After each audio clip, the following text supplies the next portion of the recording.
অর্থনৈতিক শুমারি 2023 প্রকল্প হতে সকলকে স্বাগত জানাচ্ছি। পরিকল্পনা মন্ত্রণালয়ের পরিসংখ্যান ও তথ্য ব্যবস্থাপনা বিভাগের অধীন বাংলাদেশ পরিসংখ্যান ব্যুরোর উদ্যোগে দেশে অনুষ্ঠিত হতে যাচ্ছে চতুর্থ অর্থনৈতিক শুমারি।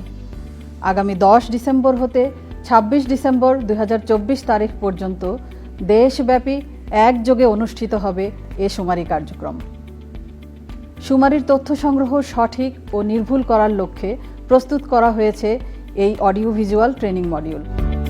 আপনাদের সাথে আছি আমি সোনিয়া আরিফিন, উপপরিচালক, বাংলাদেশ পরিসংখ্যান ব্যুরো। আর আমি আশফাকুর রহমান ভূঁইয়া, পরিসংখ্যান কর্মকর্তা, বাংলাদেশ পরিসংখ্যান ব্যুরো। এই অডিও ভিজুয়াল ট্রেনিং মডিউলের মাধ্যমে আমরা শুমারির সংজ্ঞাগত বিভিন্ন দিক এবং প্রশ্নপত্র পূরণ পদ্ধতি সম্পর্কে জানব। সবাইকে মনোযোগ সহকারে ভিডিওটি দেখার অনুরোধ করছি। অর্থনৈতিক শুমারি 2024-এর প্রশ্নপত্রে 25টি মূল প্রশ্ন এবং সাব প্রশ্নসহ সর্বমোট 70টি প্রশ্ন রয়েছে।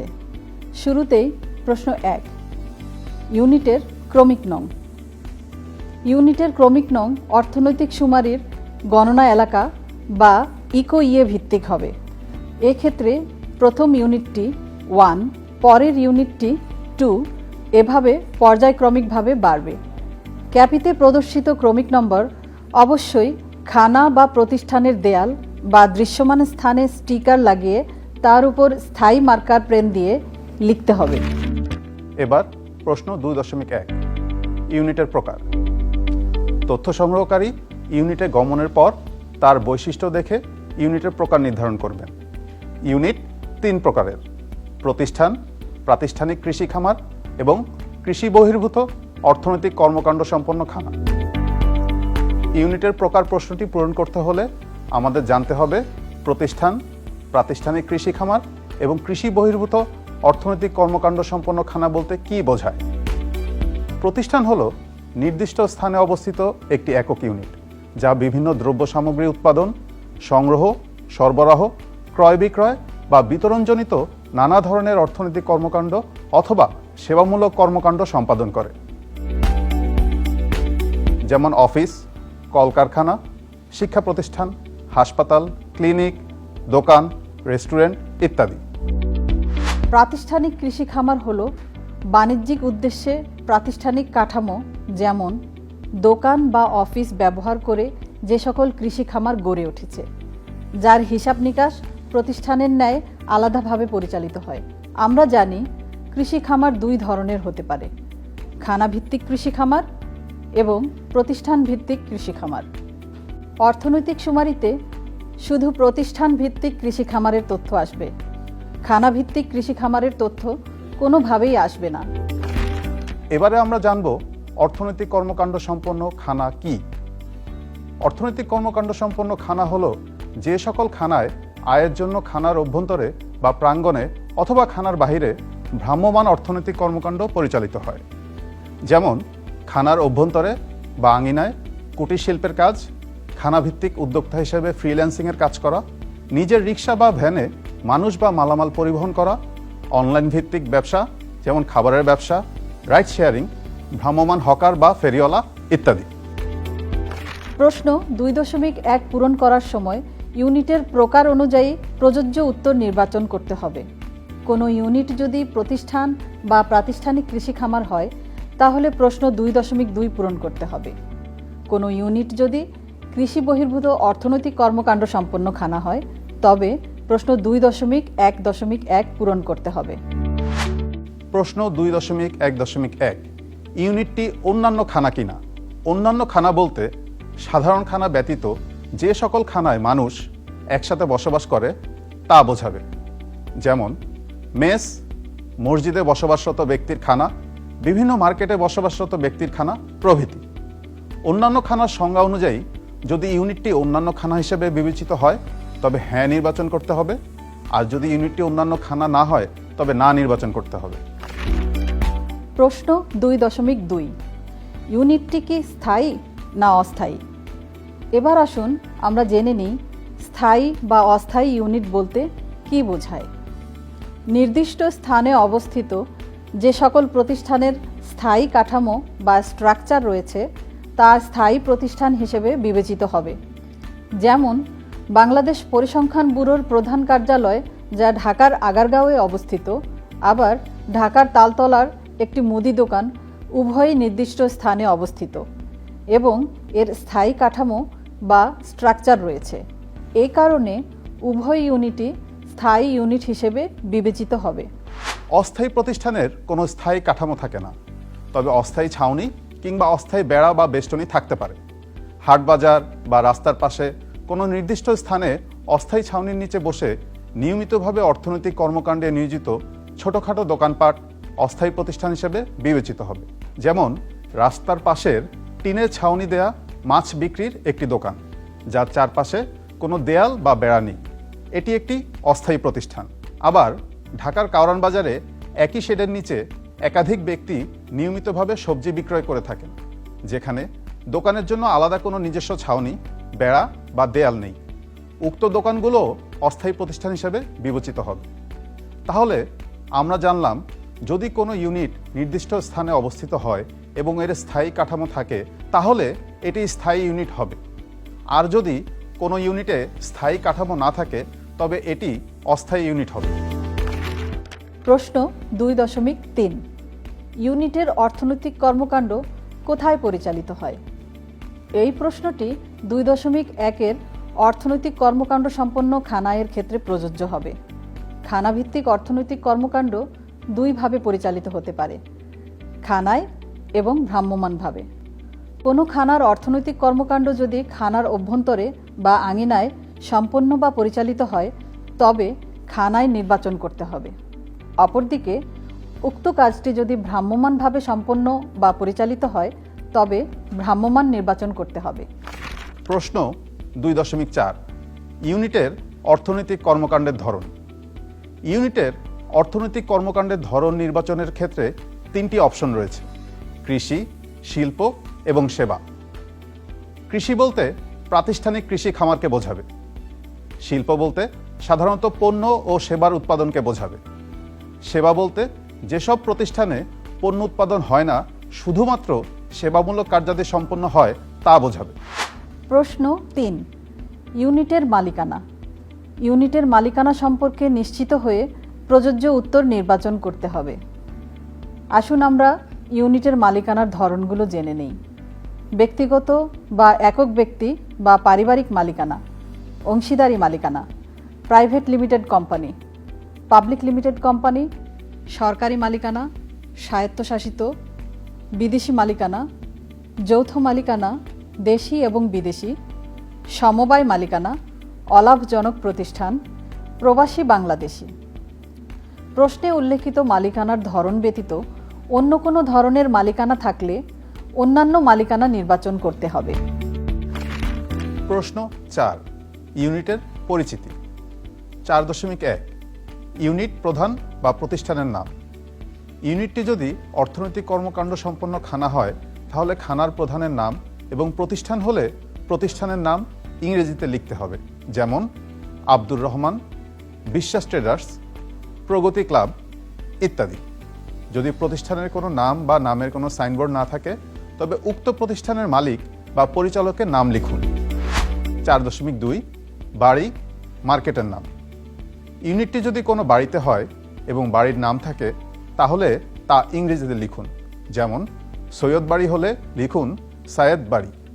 আবার ইউনিটটি যদি কোনো মার্কেট বা বাজারে অবস্থিত হয়, তবে মার্কেট বা বাজারের নাম লিখুন। যেমন নতুন বাজার হলে নতুন বাজার বা চৌধুরী মার্কেট হলে চৌধুরী মার্কেট ইত্যাদি। 4.3, পূর্ণাঙ্গ ঠিকানা, হোল্ডিং বা বাড়ি নম্বর বা অ্যাপার্টমেন্ট নম্বর। ইউনিটের হোল্ডিং, বাড়ি নম্বর বা অ্যাপার্টমেন্ট নম্বর থাকলে তা লিখুন। পৌরসভা বা সিটি কর্পোরেশন এলাকার ক্ষেত্রে অবশ্যই হোল্ডিং, বাড়ি নম্বর বা অ্যাপার্টমেন্ট নম্বর লিখতে হবে। রোড নম্বর বা রাস্তা বা পাড়া বা ব্লক বা সেক্টরের নাম, ইউনিটটি যে রোডে অবস্থিত সেই রোড বা রাস্তার কোনো নম্বর থাকলে তা লিখুন। অথবা যদি নাম থাকে তবে সেটি লিখুন। যেমন রোড নং 1 অথবা Kazi Nazrul Islam Avenue. Road number বা নাম না থাকলে স্থানীয়ভাবে রাস্তাটি যে নামে পরিচিত সেটি নিশ্চিত হয়ে ইংরেজিতে লিখুন। ইউনিটটি যে পাড়া, ব্লক বা সেক্টরে অবস্থিত তা ইংরেজিতে লিখুন। 4.4 টেলিফোন বা মোবাইল নম্বর। ইউনিটের টেলিফোন বা মোবাইল নম্বর লিখুন। টেলিফোন এবং মোবাইল নম্বর উভয় থাকলে মোবাইল নম্বরকে অগ্রাধিকার দিতে হবে। 4.5 ইমেইল।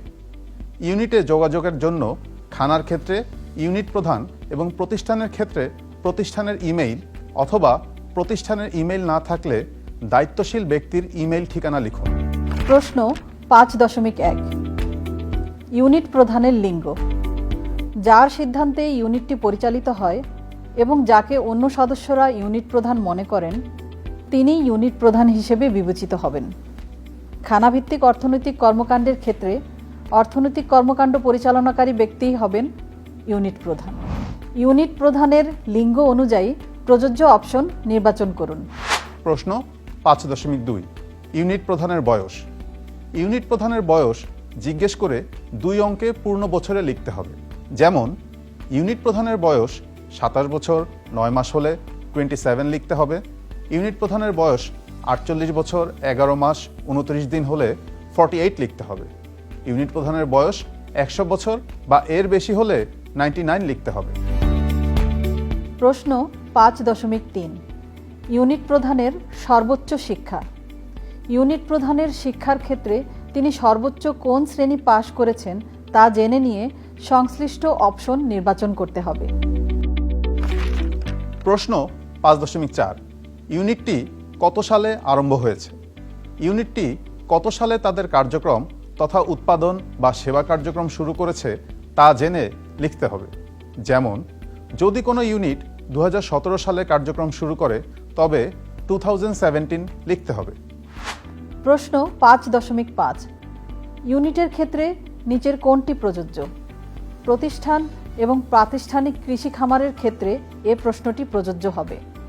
খানাভিত্তিক অর্থনৈতিক কর্মকাণ্ডের ক্ষেত্রে এ প্রশ্নটি প্রযোজ্য হবে না। ইউনিটটির বৈশিষ্ট্য জেনে প্রযোজ্য অপশন নির্বাচন করতে হবে।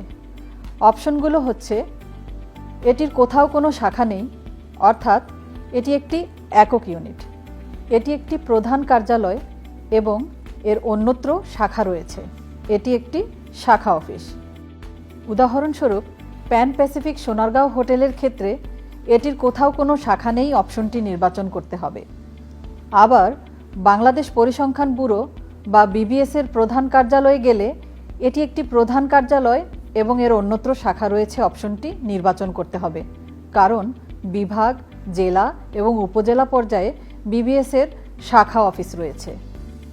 অপরদিকে উপজেলা পরিসংখ্যান কার্যালয় বিবিএস-এর একটি শাখা অফিস, তাই এক্ষেত্রে এটি একটি শাখা অফিস অপশনটি নির্বাচন করতে হবে। প্রশ্ন 6.1 ইউনিটটি নিবন্ধিত কি। ইউনিটটি নিবন্ধিত কিনা তা জানার পর হ্যাঁ বা না অপশন নির্বাচন করতে হবে। সরকারি, স্বায়ত্তশাসিত প্রতিষ্ঠান, মসজিদ, মন্দির প্রভৃতির ক্ষেত্রে প্রযোজ্য নয় অপশন নির্বাচন করুন। প্রশ্ন 6.2 নিবন্ধিত হলে কোথায় নিবন্ধিত তা জেনে সঠিক অপশন নির্বাচন করতে হবে। এক্ষেত্রে একাধিক অপশন নির্বাচন হতে পারে। অপশনগুলো হলো যৌথ মূলধন কোম্পানি ও ফার্মসমূহের পরিদপ্তর, বিনিয়োগ বোর্ড, বিসিক, বেবজা, সমবায় অধিদপ্তর, সিটি কর্পোরেশন, পৌরসভা, ইউনিয়ন পরিষদ, এনজিও বিষয়ক ব্যুরো এবং অন্যান্য হলে তা উল্লেখ করুন। প্রশ্ন 7.1 ইউনিটে নিয়োজিত জনবলের প্রকার ও সংখ্যা। জনবলের প্রকার 6টি ক্যাটাগরিতে দেখানো হয়েছে, যা হলো কর্মরত মালিক বা অংশীদার, অবৈতনিক পারিবারিক কর্মী, পূর্ণকালীন কর্মী, খণ্ডকালীন কর্মী, অনিয়মিত কর্মী, শিক্ষানবিশ এবং অন্যান্য। ইউনিটে নিয়োজিত জনবলের প্রকার ও লিঙ্গভেদে সংখ্যা লিখতে হবে। মনে রাখবেন, সরকারি, স্বায়ত্তশাসিত বা সমবায় মালিকানাধীন ইউনিটে কোনো কর্মরত মালিক বা অংশীদার বা অবৈতনিক পারিবারিক কর্মী থাকবে না। সুতরাং এই ক্ষেত্রে কর্মরত মালিক বা অংশীদার অপশনটি নির্বাচন করতে হবে না। জনবলের কোনো ক্যাটাগরি নির্বাচন করলে পুরুষ, মহিলা এবং হিজড়া জনবলের সংখ্যা সংশ্লিষ্ট ঘরে ইংরেজিতে লিখতে হবে। পুরুষ, মহিলা এবং হিজরা ভেদে যদি জনবল না থাকে তবে সেক্ষেত্রে সংশ্লিষ্ট ঘরে 0 লিখতে হবে। মোট জনবল স্বয়ংক্রিয়ভাবে দেখাবে। প্রশ্ন 7.2 ইউনিটে প্রতিবন্ধী জনবল আছে কি? প্রতিবন্ধিতা বলতে বোঝায় জন্মগত বা কোনো কারণে দীর্ঘমেয়াদী বা স্থায়ীভাবে কোনো ব্যক্তির শারীরিক, মানসিক, বুদ্ধিগত বিকাশ এবং ইন্দ্রিয়গত ক্ষতিগ্রস্ততা বা প্রতিকূলতা।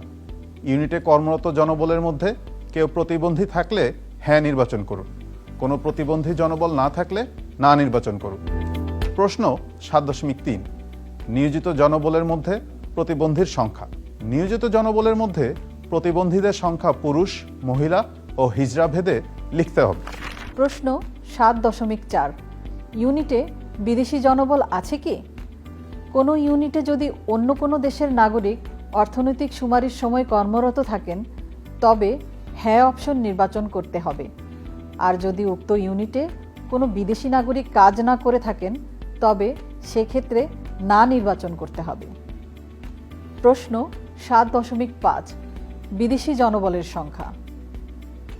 7.4 নং প্রশ্নের উত্তর যদি হ্যাঁ হয় তাহলে এই ইউনিটে কর্মরত বিদেশি জনবলের সংখ্যা যথাক্রমে পুরুষ, মহিলা ও হিজড়া ভেদে লিখতে হবে। প্রশ্ন 7.6 বিদেশি জনবল কোন কোন দেশের নাগরিক? ইউনিটে কোন কোন দেশের বিদেশি কর্মী আছে তা জেনে সংখ্যা লিখতে হবে। এখানে 15টি দেশের নাম দেওয়া আছে: চীন, ভারত, শ্রীলঙ্কা, পাকিস্তান, দক্ষিণ Korea, Thailand, Philippines, Malaysia, Japan, USA, Russia, Kazakhstan, Somalia, Nigeria এবং কেনিয়া। এর বাইরে অন্য কোনো দেশে জনবল থাকলে তার নাম অন্যান্যর ঘরে লিখে সংখ্যা আনতে হবে। প্রশ্ন 7.7 বিদেশি জনবল ইউনিটের কোন শাখায় কাজ করে? এই প্রশ্নে ইউনিটে বিদেশি জনবল কোন কোন শাখায় কাজ করে তা কয়েকটি নির্দিষ্ট ক্যাটাগরিতে ভাগ করা হয়েছে: প্রশাসনিক বা হিসাব, মার্কেটিং বা সেলস, আইসিটি, কারিগরি বা প্রকৌশল, গবেষণা ও উন্নয়ন এবং উৎপাদন। বিদেশি জনবল কোন কোন শাখায় কাজ করে তা জেনে প্রযোজ্য উত্তর নির্বাচন করতে হবে। এক্ষেত্রে একটি ইউনিটে একাধিক অপশন হতে পারে। যদি উল্লেখিত ক্যাটাগরির বাইরে কাজ করে তবে অন্যান্য নির্বাচন করতে হবে। প্রশ্ন 8.1 ইউনিটের প্রধান অর্থনৈতিক কর্মকাণ্ডের বিস্তারিত বিবরণ। এ প্রশ্নে উত্তরদাতার নিকট হতে ইউনিটের অর্থনৈতিক কর্মকাণ্ডের বিস্তারিত বিবরণ জেনে তা সুনির্দিষ্ট ও সঠিকভাবে বাংলায় লিখতে হবে। উদাহরণস্বরূপ, কাঠের এবং বেতের আসবাবপত্র প্রস্তুত ইউনিট বা প্রতিষ্ঠানের ক্ষেত্রে কাঠের এবং বেতের আসবাবপত্র তৈরি করা হয় লিখতে হবে। একটি ফার্মেসিতে অ্যালোপ্যাথিক ঔষধ খুচরা বিক্রয় করা হলে এটি একটি ফার্মেসি এবং এখানে অ্যালোপ্যাথিক ঔষধ খুচরা বিক্রয় করা হয় লিখতে হবে। এই অংশে তথ্য সংগ্রহকারী শুধু ইউনিটের অর্থনৈতিক কর্মকাণ্ডের বিবরণ লিখবেন। পরবর্তীতে বিএসআইসি অর্থাৎ বাংলাদেশ স্ট্যান্ডার্ড ইন্ডাস্ট্রিয়াল ক্লাসিফিকেশন অনুযায়ী শিল্পকোডসমূহ অফিস কর্তৃক পূরণ করা হবে। প্রশ্ন 8.2 পণ্য বা দ্রব্য উৎপাদনকারী ইউনিটের প্রধান প্রধান উৎপাদিত পণ্য বা দ্রব্যের বিবরণ। ইউনিটটিতে কি কি পণ্য বা দ্রব্য উৎপাদন করা হয় তার বিবরণ সুনির্দিষ্টভাবে বাংলায় লিখতে হবে। উৎপাদিত পণ্যের গুরুত্ব অনুসারে পণ্য বা দ্রব্য এর নাম লিখতে হবে। এক্ষেত্রে সর্বনিম্ন একটি এবং সর্বাধিক 4টি পণ্য বা দ্রব্যের নাম লেখা যাবে। উদাহরণস্বরূপ, একটি গার্মেন্টস কারখানার ক্ষেত্রে তাদের উৎপাদিত পণ্য প্যান্ট, শার্ট, টি শার্ট ইত্যাদি হতে পারে। এক্ষেত্রে ছকের ক্রমিক নং অনুযায়ী প্যান্ট, শার্ট, টি শার্ট ক্রমান্বয়ে লিখতে হবে। তথ্য সংগ্রহকারী শুধু বিবরণ লিখবেন। পণ্য কোডসমূহ পরবর্তীতে অফিস কর্তৃক পূরণ করা হবে। প্রশ্ন 8.3 সেবা প্রদানকারী ইউনিটের সেবামূলক কর্মকাণ্ডের বিবরণ। ইউনিটটি যদি মেরামত বা বিক্রয় বা সেবা প্রদান কর্মকাণ্ড সম্পর্কিত হয় তাহলে উক্ত ইউনিটের সেবামূলক কর্মকাণ্ডের বিবরণ লিখতে হবে। ইউনিটটি যদি কোনো পণ্য মেরামত বা বিক্রয় বা সেবাদান করে থাকে তাহলে এসব কাজের প্রধান প্রধান চারটির নাম সুনির্দিষ্টভাবে সংশ্লিষ্ট ছকে বাংলায় লিখতে হবে। এক্ষেত্রে সর্বনিম্ন একটি এবং সর্বাধিক চারটি সেবার নাম লেখা যাবে। উদাহরণস্বরূপ, বিক্রয়কারী প্রতিষ্ঠান বা ইউনিটের ক্ষেত্রে কি কি পণ্য বা দ্রব্য বিক্রয় করে তার বিবরণ লিখতে হবে। মুদির দোকান হলে তার প্রধান বিক্রিত দ্রব্য যদি চাল, ডাল, আটা, তেল ইত্যাদি হয় তবে ছকের ক্রমিক অনুযায়ী ক্রমান্বয়ে চাল, ডাল, আটা, তেল লিখতে হবে। রেস্তোরাঁর ক্ষেত্রে কি কি খাবার তৈরি ও পরিবেশন করা হয় তা ক্রমান্বয়ে ছকে লিখতে হবে। প্রশ্ন 9, ইউনিটের স্থায়ী সম্পদের মূল্য জমি ও কারখানা ভবন ব্যতীত। যে সকল সম্পদ বা সম্পত্তি সাধারণত 1 বছরের অধিক সময়ের জন্য ব্যবহৃত হয় তাদের স্থায়ী সম্পদ বলে। মূলত স্থায়ী সম্পদ হলো এমন সম্পদ যা আয়ের জন্য সহায়ক এবং দীর্ঘমেয়াদী ব্যবহারের জন্য কেনা হয়। উদাহরণস্বরূপ, আসবাবপত্র, যন্ত্রপাতি, কম্পিউটার, বিভিন্ন ধরনের যানবাহন যেমন কোম্পানির গাড়ি, ট্রাক ইত্যাদি ইউনিটের স্থায়ী সম্পদ। দীর্ঘদিন ব্যবহারের কারণে স্থায়ী সম্পদের মান বা কর্মক্ষমতা সময়ের সাথে সাথে হ্রাস পায়, ফলে স্থায়ী সম্পদের বর্তমান বাজার মূল্যও হ্রাস পায়। এ প্রশ্নে ইউনিটের জমি ও কারখানা ভবন বাদে অন্যান্য স্থায়ী সম্পদের বর্তমান বাজার মূল্য জেনে প্রযোজ্য অপশন নির্বাচন করতে হবে। উল্লেখ্য, প্রশ্ন 9.1.1 প্রাতিষ্ঠানিক কৃষি খামার, 9.2.1 শিল্প এবং 9.3.1 সেবার ক্ষেত্রে প্রযোজ্য হবে। 9.1.2 অথবা 9.2.2 এর ক্ষেত্রে ইউনিটের স্থায়ী সম্পদের বর্তমান বাজার মূল্য 50 কোটি টাকার অধিক এবং 9.3.2 এ 30 কোটি টাকার অধিক হলে তার পরিমাণ লিখতে হবে।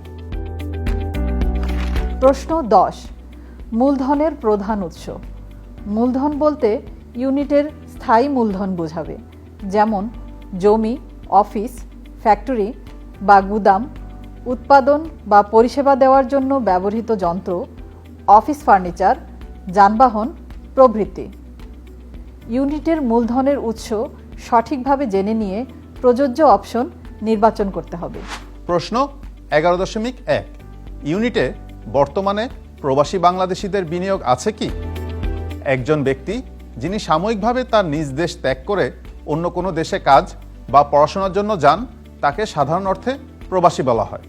ইউনিটে তথ্য সংগ্রহকালে প্রবাসী বাংলাদেশিদের বিনিয়োগ থাকলে হ্যাঁ, প্রবাসী বাংলাদেশিদের বিনিয়োগ না থাকলে না নির্বাচন করতে হবে। সরকারি, স্বায়ত্তশাসিত প্রতিষ্ঠান, স্কুল, কলেজ, মসজিদ, মন্দির প্রভৃতির ক্ষেত্রে প্রযোজ্য নয় নির্বাচন করতে হবে। প্রশ্ন 11.2, হ্যাঁ হলে বিনিয়োগের পরিমাণ। প্রশ্ন 11.1, হ্যাঁ হলে বিনিয়োগের পরিমাণ টাকায় লিখতে হবে। প্রশ্ন 11.3, ইউনিটে বর্তমানে বিদেশি বিনিয়োগ আছে কি?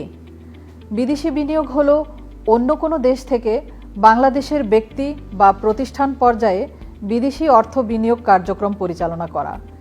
ইউনিটে বর্তমানে বিদেশি বিনিয়োগ থাকলে হ্যাঁ এবং বিদেশি বিনিয়োগ না থাকলে না অপশন নির্বাচন করতে হবে। সরকারি, স্বায়ত্তশাসিত প্রতিষ্ঠান, স্কুল, কলেজ, মসজিদ, মন্দির প্রভৃতির ক্ষেত্রে প্রযোজ্য নয় অপশন নির্বাচন করতে হবে।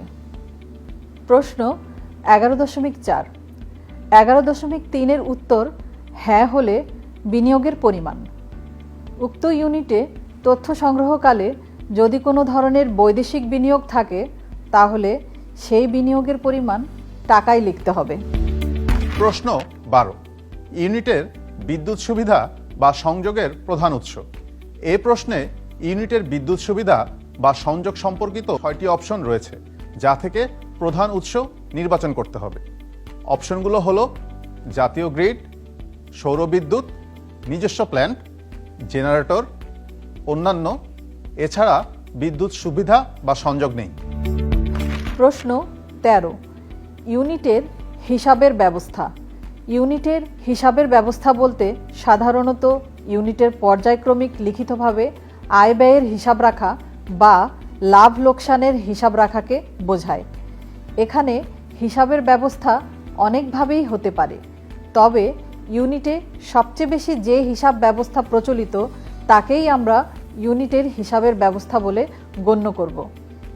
তথ্য সংগ্রহকারী ইউনিটের হিসাবের ব্যবস্থার ধরন জেনে প্রযোজ্য অপশন নির্বাচন করবেন। অপশনসমূহ হল দৈনিক, সাপ্তাহিক, মাসিক, অর্ধবার্ষিক, বাৎসরিক। এছাড়া যদি অন্য কোনো উপায়ে হিসাব রাখা হয় তাহলে অন্যান্য নির্বাচন করতে হবে, আর যদি ইউনিটে লিখিত হিসাব রাখা না হয় তবে হিসাব রাখা হয় না নির্বাচন করতে হবে। প্রশ্ন 14.1 ইউনিটের বেতন বা মজুরি প্রদানের ধরন। কোনো প্রতিষ্ঠানে কর্মরত কর্মকর্তা এবং কর্মচারীবৃন্দ পারিশ্রমিক হিসাবে প্রতিষ্ঠানের নির্ধারিত বেতন কাঠামো বা চুক্তি অনুসারে যে অর্থ পেয়ে থাকে তাকে বেতন বলে। কোনো শ্রমিক কোনো নির্দিষ্ট কাজের জন্য অথবা নির্দিষ্ট সময়কালের পরিশ্রমের বিনিময়ে যে পারিশ্রমিক লাভ করে তাকে মজুরি বলে। এ প্রশ্নে একাধিক অপশন নির্বাচন হতে পারে। অপশনগুলো হলো দৈনিক, সাপ্তাহিক, মাসিক। যদি বেতন বা মজুরি প্রদানের ধরন উল্লেখিত অপশন ব্যতীত অন্যভাবে দেওয়া হয় তবে অন্যান্য হবে। কিছু কিছু ইউনিটে কর্মচারী বা শ্রমিকদেরকে বেতন বা মজুরি প্রদান করা হয় না, সেক্ষেত্রে প্রযোজ্য নয়, নির্বাচন করতে হবে। প্রশ্ন 14.2 ইউনিটের বেতন বা মজুরি প্রদান পদ্ধতি। ইউনিটে সংখ্যার বিবেচনায় যে পদ্ধতির মাধ্যমে সবচেয়ে বেশি পরিমাণ বেতন বা মজুরি প্রদান করা হয় তার তথ্য আনতে হবে। ইউনিটে বেতন বা মজুরি ক্যাশ, চেক বা ইএফটি, মোবাইল ব্যাংকিংয়ের মধ্যে যে পদ্ধতিতে সবচেয়ে বেশি পরিমাণ প্রদান করা হয় তা নির্বাচন করতে হবে। অপশনসমূহ হলো ক্যাশ, ব্যাংকিং, মোবাইল ব্যাংকিং।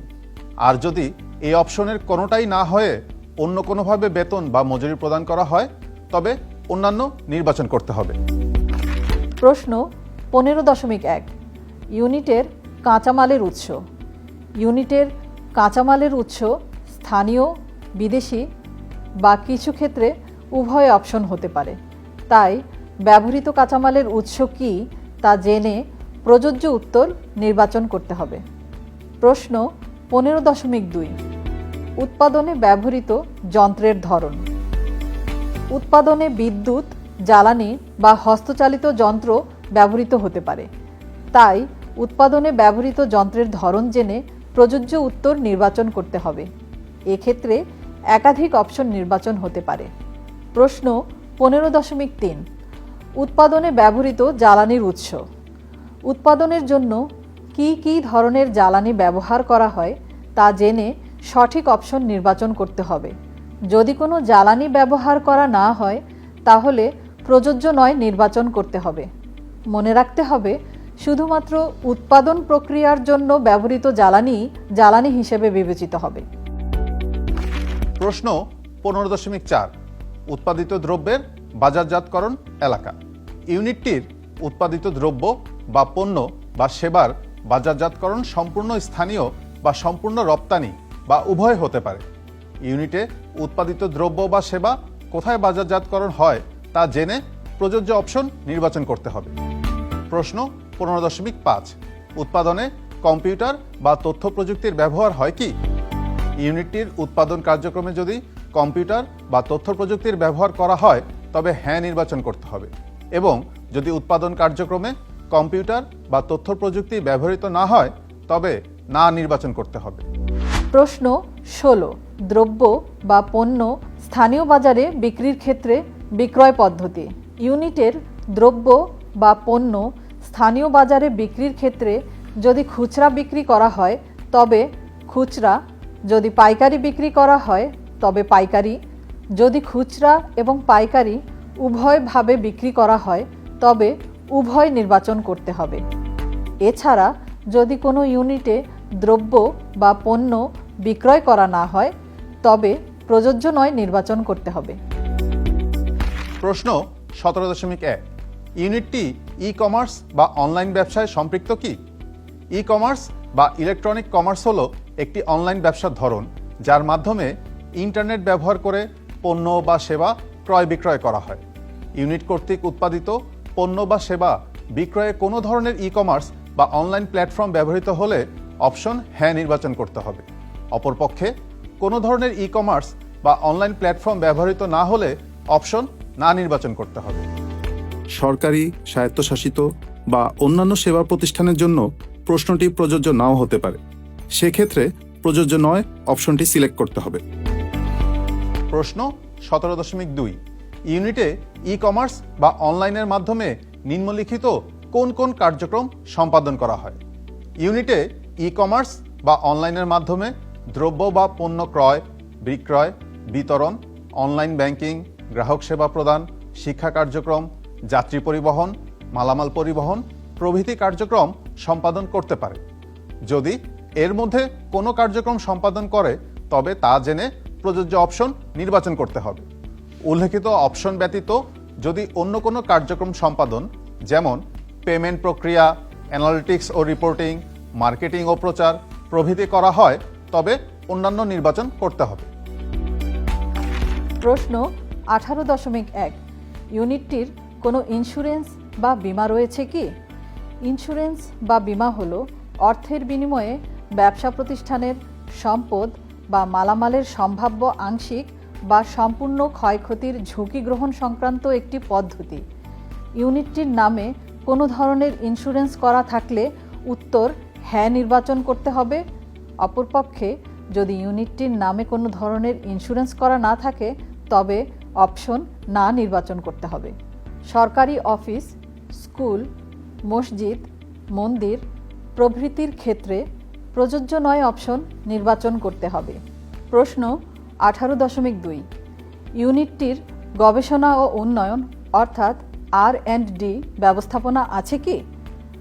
বর্তমান যুগে নতুন পণ্য এবং সেবা উদ্ভাবন, প্রতিযোগিতা বজায় রাখা, মার্কেট ট্রেন্ডের সঙ্গে সঙ্গতি, প্রযুক্তিগত উন্নতি, পণ্যের গুণগত মান বৃদ্ধি, বাজারে প্রবেশের সুযোগ, সামাজিক ও পরিবেশগত প্রভাব প্রভৃতি কারণে ইউনিটের গবেষণা ও উন্নয়ন গুরুত্বপূর্ণ ভূমিকা পালন করে।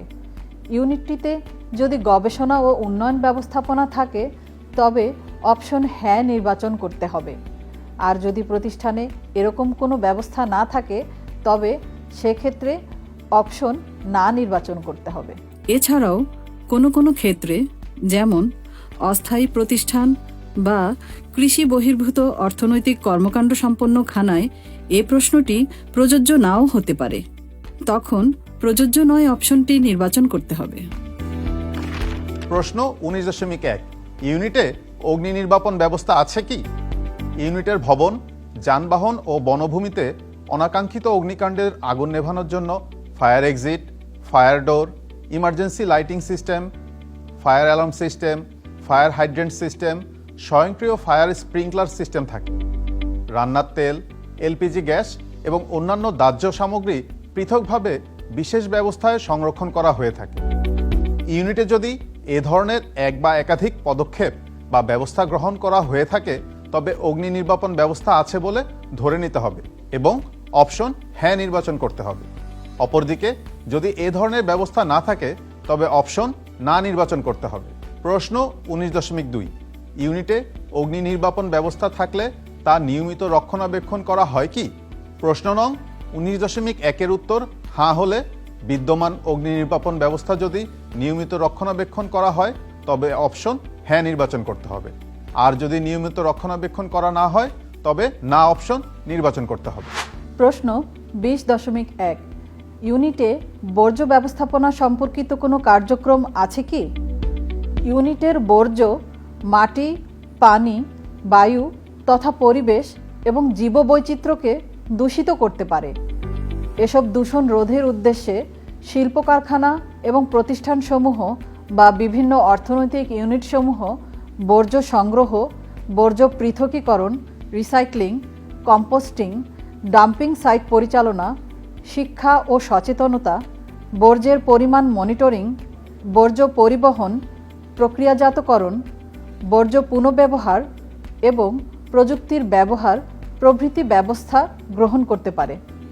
যদি কোনো ইউনিট এ সংক্রান্ত কোনো ব্যবস্থা নিয়ে থাকে তবে তথ্য সংগ্রহকারী সেই ইউনিটের ক্ষেত্রে অপশন হ্যাঁ নির্বাচন করবেন। আর যদি ইউনিটে বর্জ্য ব্যবস্থাপনা সংক্রান্ত কোনো ব্যবস্থা না থাকে তাহলে অপশন না নির্বাচন করতে হবে। প্রশ্ন 20.2 প্রতিষ্ঠানটির পরিবেশগত ছাড়পত্র আছে কি? এই প্রশ্নটি শুধুমাত্র শিল্প প্রতিষ্ঠানের জন্য প্রযোজ্য। কোনো এলাকায় শিল্প প্রতিষ্ঠান বা অর্থনৈতিক প্রতিষ্ঠান স্থাপনে পরিবেশগত কিছু না কিছু প্রভাব বিদ্যমান থাকে।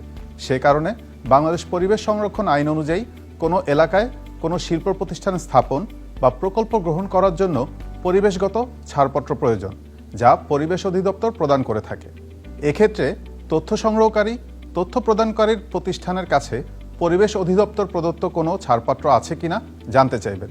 যদি থাকে তাহলে হ্যাঁ অপশন নির্বাচন করতে হবে, অন্যথায় না অপশন নির্বাচন করতে হবে।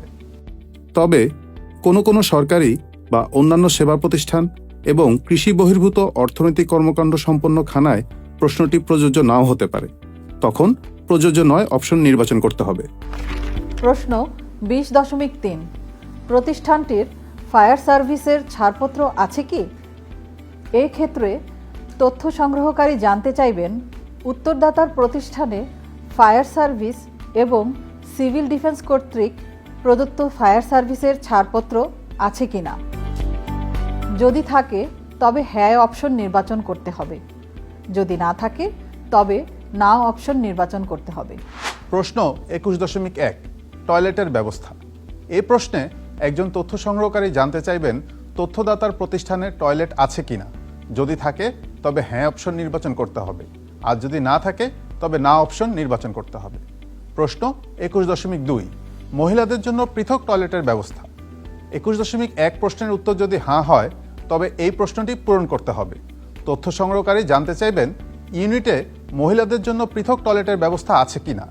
যদি থাকে তবে হ্যাঁ অপশন নির্বাচন করতে হবে, আর যদি না থাকে তবে না অপশন নির্বাচন করতে হবে। প্রশ্ন 21.3 ডে কেয়ার সেন্টার। এই প্রশ্নে তথ্য সংগ্রহকারী উত্তরদাতার প্রতিষ্ঠানে ডে কেয়ার সেন্টার আছে কিনা তা জানতে চাইবেন। যদি থাকে তবে হ্যাঁ অপশন নির্বাচন করতে হবে, আর যদি না থাকে তবে না অপশন নির্বাচন করতে হবে। প্রশ্ন 21.4 কর্মীদের জন্য নিজস্ব পরিবহন সুবিধার ব্যবস্থা। এ প্রশ্নে একজন তথ্য সংগ্রহকারী উত্তরদাতার প্রতিষ্ঠানে কর্মীদের জন্য নিজস্ব পরিবহন আছে কিনা তা জানতে চাইবেন। যদি থাকে তবে হ্যাঁ অপশন নির্বাচন করতে হবে, আর যদি না থাকে তবে না অপশন নির্বাচন করতে হবে। প্রশ্ন 21.5 কর্মীদের নিরাপত্তা বা সেফটি ব্যবস্থা। ইউনিটের কাজের ধরন অনুযায়ী কর্মীদের নিরাপত্তার জন্য বিভিন্ন নিরাপত্তা বা সেফটি ব্যবস্থা গ্রহণ করা হয়, যেমন নিরাপত্তা প্রশিক্ষণ, ব্যক্তিগত সুরক্ষা সরঞ্জাম বা পিপিই যেমন helmet, gloves, safety goggles, mask ইত্যাদি প্রদান। নিরাপত্তা নীতি ও প্রোটোকল, বিপদ শনাক্তকরণ ও মূল্যায়ন, কাজের স্থান পরিষ্কার ও সুশৃঙ্খল রাখা, ফায়ার সেফটি ব্যবস্থা, নিরাপত্তা টিম প্রভৃতি। ইউনিটে যদি এ ধরনের কোনো নিরাপত্তা বা সেফটি ব্যবস্থা থাকে তবে হ্যাঁ অপশন নির্বাচন করতে হবে, এবং যদি নিরাপত্তার ব্যবস্থা না থাকে তবে অপশন না নির্বাচন করতে হবে। প্রশ্ন 21.6 কর্মীদের স্বাস্থ্যসেবার ব্যবস্থা। সাধারণত বিভিন্ন প্রতিষ্ঠান কর্মীদের স্বাস্থ্য সুরক্ষার অংশ হিসেবে বিভিন্ন ব্যবস্থা গ্রহণ করে, যেমন স্বাস্থ্য পরীক্ষা, প্রাথমিক চিকিৎসা সেবা, কাউন্সেলিং ও মানসিক স্বাস্থ্য সেবা, স্বাস্থ্য সচেতনতা কর্মসূচি, ফিটনেস প্রোগ্রাম, পুষ্টি পরামর্শ, বীমা ব্যবস্থা, সুস্থ পরিবেশ, বিশ্রাম ও রিফ্রেশমেন্টের ব্যবস্থা, জরুরি পরিষেবা প্রভৃতি। ইউনিটে যদি এ ধরনের কোনো স্বাস্থ্যসেবার ব্যবস্থা থাকে তবে হ্যাঁ নির্বাচন করতে হবে, এবং যদি স্বাস্থ্যসেবার ব্যবস্থা না থাকে তবে না নির্বাচন করতে হবে। প্রশ্ন 22.1 ইউনিটের টিন বা ট্যাক্স পেয়ার আইডেন্টিফিকেশন নাম্বার আছে কি? টিন হচ্ছে করদাতা শনাক্তকরণ নাম্বার। বাংলাদেশে টিআইএন হলো করদাতাদের জন্য নির্ধারিত ইউনিক নম্বর, যা জাতীয় রাজস্ব বোর্ড বা এনবিআর কর্তৃক প্রদান করা হয়। এটি আয়কর রিটার্ন জমা দেওয়ার জন্য আবশ্যক এবং সরকারি কিছু সেবায় এটি ব্যবহৃত হয়। যদি ইউনিটের TIN tax payer identification number থাকে তবে অপশন হ্যাঁ, এবং যদি না থাকে তবে অপশন না নির্বাচন করতে হবে। এই প্রশ্নে মসজিদ, মন্দির, গির্জা ইত্যাদির ক্ষেত্রে প্রযোজ্য নয় অপশন নির্বাচন করতে হবে। প্রশ্ন 22.2 ইউনিটটি ভ্যাট বা মূসক নিবন্ধিত কি? মূল্য সংযোজন কর বা ভ্যাট হল একটি পরোক্ষ কর যা পণ্য বা সেবার প্রতিটি উৎপাদন এবং বিতরণ পর্যায়ে মূল্যের সাথে সংযোজনের ভিত্তিতে ধার্য করা হয়। এটি মূলত ক্রেতার উপর আরোপিত হয়, কিন্তু পণ্য বা সেবার সরবরাহকারী এটি আদায় করে সরকারের কাছে জমা দেয়। যদি ইউনিটটি ভ্যাট বা মূসক নিবন্ধিত হয় তবে অপশন হ্যাঁ, এবং যদি না হয় তবে না নির্বাচন করতে হবে। প্রশ্ন 22.3 ইউনিটের বিআইএন বা বিজনেস আইডেন্টিফিকেশন নাম্বার আছে কি? বিজনেস আইডেন্টিফিকেশন নাম্বার বিআইএন হলো একটি ইউনিক নম্বর যা বাংলাদেশে ব্যবসায়িক প্রতিষ্ঠানগুলোর জন্য প্রয়োজনীয়। জাতীয় রাজস্ব বোর্ড এনবিআর এই নম্বর প্রদান করে এবং এটি মূলত মূল্য সংযোজন কর বা ভ্যাট সম্পর্কিত লেনদেনের জন্য ব্যবহৃত হয়। যদি ইউনিটের বিআইএন বিজনেস আইডেন্টিফিকেশন নাম্বার থাকে তবে অপশন হ্যাঁ, এবং যদি না থাকে তবে অপশন না নির্বাচন করতে হবে। প্রশ্ন 23 ইউনিটের বাৎসরিক বিক্রয়ের পরিমাণ। 2023-24 অর্থ বছরে অর্থাৎ জুলাই 2023 থেকে জুন 2024 পর্যন্ত ইউনিটের পণ্য বিক্রয় বা সেবা প্রদানের মাধ্যমে প্রাপ্ত অর্থের পরিমাণ টাকার অঙ্কে ইংরেজিতে লিখতে হবে। ইউনিটে উৎপাদিত সকল ধরনের পণ্য স্থানীয় বা আন্তর্জাতিক বাজারে যতভাবে বিক্রয় হবে তার হিসাব মোট বিক্রয়ের অন্তর্ভুক্ত হবে। যেসব ইউনিটের আর্থিক হিসাব বিবরণী প্রস্তুত করা হয় সেসব ইউনিটের মোট বিক্রয়ের পরিমাণ আর্থিক হিসাব বিবরণী অনুযায়ী লিখতে হবে। অপরদিকে যেসব ইউনিটের আর্থিক হিসাব বিবরণী প্রস্তুত করা হয় না সেক্ষেত্রে আলোচনা করে 2023-24 অর্থ বছরে মোট বিক্রয়ের পরিমাণ নিরূপণ করে লিখতে হবে। প্রশ্ন 24.1 প্রাতিষ্ঠানিক কৃষি খামারের ধরন। এই প্রশ্নে প্রাতিষ্ঠানিক কৃষি খামারকে বিভিন্ন ধরনে ভাগ করা হয়েছে যার মাধ্যমে খামারের কার্যক্রম বা উৎপাদন বোঝা যাবে। এ প্রশ্নে মোট 10টি অপশন রয়েছে: শস্য খামার, গবাদি পশু খামার, পোলট্রি খামার, মৎস্য চাষ বা উৎপাদন, নার্সারি, কাঠের বাগান, ফুলের বাগান, ফলের বাগান, চা বাগান এবং অন্যান্য। প্রতিটি অপশনের মাধ্যমে একটি নির্দিষ্ট ধরনের খামারকে চিহ্নিত করা যাবে। তথ্য সংগ্রহকারী খামারের ধরন ও বৈশিষ্ট্য পর্যবেক্ষণ করে প্রযোজ্য অপশন নির্বাচন করবেন। এই প্রশ্নে একাধিক অপশন নির্বাচন হতে পারে। প্রশ্নে উল্লেখিত অপশনের বাইরে যদি কোনো ধরনের খামার থাকে তবে তা অন্যান্যের ঘরে উল্লেখ করতে হবে। প্রশ্ন 24.2 গবাদি পশু খামার হলে গবাদি পশুর সংখ্যা। প্রশ্ন 24.1 খামারের ধরন গবাদি পশুর খামার হলে শুমারির তথ্য সংগ্রহ সময়কালে খামারে বিদ্যমান গবাদি পশুর সংখ্যা লিখতে হবে। প্রশ্ন 24.3 পোলট্রি খামার হলে পোলট্রির সংখ্যা। প্রশ্ন 24.1 খামারের ধরন পোলট্রি খামার হলে শুমারির তথ্য সংগ্রহ সময়কালে খামারে বিদ্যমান বিভিন্ন পোলট্রি সংখ্যা লিখতে হবে। প্রশ্ন 24.4 প্রাতিষ্ঠানিক কৃষি খামারে চাষ বা পালন বা উৎপাদনে ব্যবহৃত জমির পরিমাণ। এই প্রশ্নটির মাধ্যমে প্রাতিষ্ঠানিক কৃষি খামারে চাষাবাদ, প্রাণী সম্পদ পালন বা অন্যান্য কৃষি উৎপাদনে ব্যবহৃত জমির পরিমাণ উল্লেখ করতে হবে। জমির পরিমাণ একর ও শতক এই দুই এককে উল্লেখ করতে হবে। প্রশ্ন 25 ইউনিটে কি কি সমস্যা রয়েছে?